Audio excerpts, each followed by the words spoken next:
Oi, tudo bem com você? Espero que você esteja. Aqui é a Gabi e hoje a gente vai falar sobre o 6º capítulo do estudo que estamos fazendo sobre vestimenta com propósito. E o tema de hoje é vaidade e maldade. Será que elas andam lado a lado? Normalmente, quando a gente fala a palavra vaidade, é atribuída a um sentido mal da palavra, muito provavelmente por conta do significado literal que ela tem, que é de futilidade, ostentação, vazio e até mesmo de um sentimento exacerbado de si próprio, que é a vanglória. Bom, vamos falar um pouco hoje sobre a vaidade, entender um pouco melhor esses conceitos e também como ela pode e deve ser atrelada a uma vestimenta com propósito. Com certeza você já percebeu que nos filmes de super-heróis, animação e até mesmo filmes de uma forma geral, o vilão, ele normalmente vem mascarado de uma forma muito interessante, muito curiosa e até mesmo bonita. Normalmente os vilões são mais visivelmente atraentes do que os bonzinhos do filme, não é verdade? Isso acontece para poder mascarar a maldade que se esconde por trás dele, através de uma bela aparência.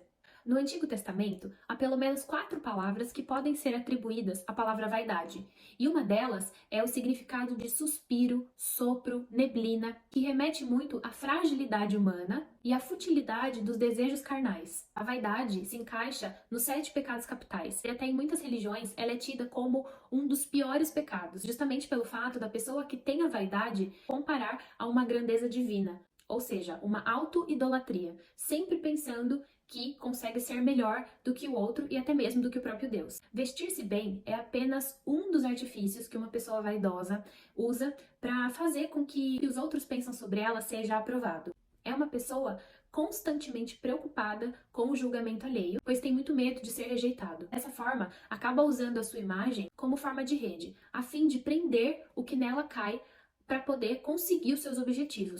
A vaidade, ela tem muito mais a ver com caráter psicológico do que meramente a aparência. O mal é vaidoso quando ele não se importa em ferir o outro para poder fazer o seu próprio bem. Ou seja, não se importa que no outro seja causado danos físicos, psíquicos, mentais e até morais. Quando falamos sobre vaidade atrelada ao mal, conseguimos pensar em uma história do Antigo Testamento, que com certeza você já ouviu falar, que é de Jezabel.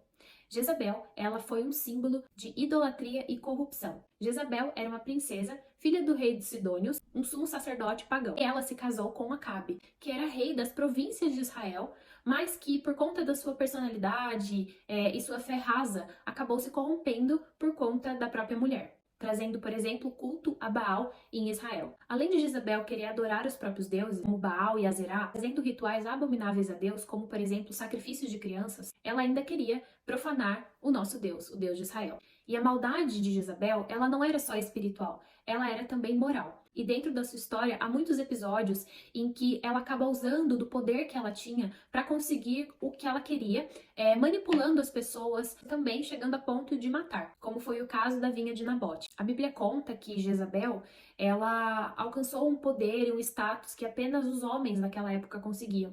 E por conta disso, provavelmente ela usava, sim, dos artifícios da vestimenta, para poder também se destacar em relação a eles. Então, cita que ela pintava ao redor dos olhos, ela usava vestes diferentes, também muitos adereços, adornos. Ela era vaidosa no sentido comum da palavra. Ela usava a sua imagem pessoal, a intenção de alcançar objetivos escusos. Até em Apocalipse, ela é citada como um símbolo de iniquidade. Mas como eu disse, nem só para um lado negativo a gente consegue levar também a vaidade. A gente pode ver também na Bíblia, também no Antigo Testamento, a história da rainha Esther. Ela ficou praticamente 2 anos em preparação, cuidados com a pele, cuidados com o corpo, alimentação, para poder se apresentar diante do rei. No final desse período de preparação, Esther ainda pôde escolher as roupas, os adornos, os perfumes que ela usaria para se encontrar com o rei. E com certeza ela estava muito bonita e foi feito tudo intencionalmente para conseguir o posto de rainha.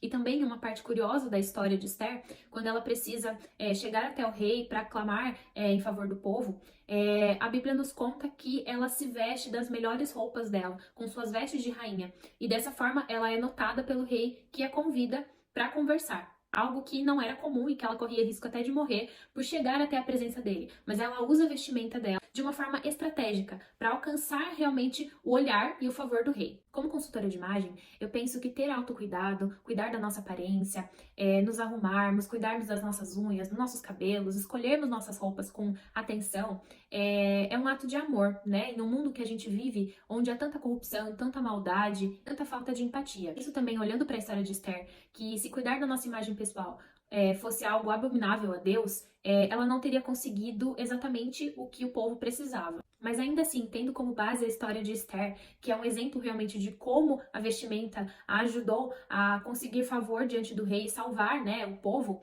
de Deus, também nós temos em contrapartida a história de Jezabel, que usava sua aparência de uma forma negativa para conseguir realmente objetivos, controle, maldade. Portanto, é muito importante entender essa diferença, que a vaidade em si, ela é algo bom, né? Ela é algo que ela sim pode ser usada ao nosso favor. Mas o importante é a motivação que está por trás dessa vaidade.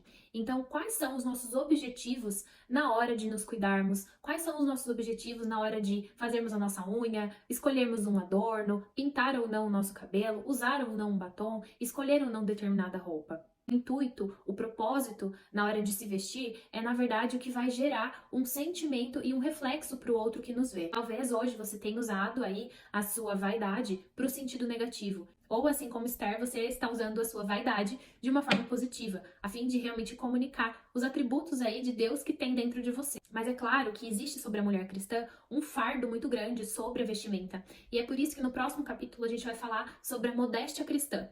O que ela tem a ver com a nossa vestimenta e como ela pode nos ajudar a fazer escolhas mais inteligentes.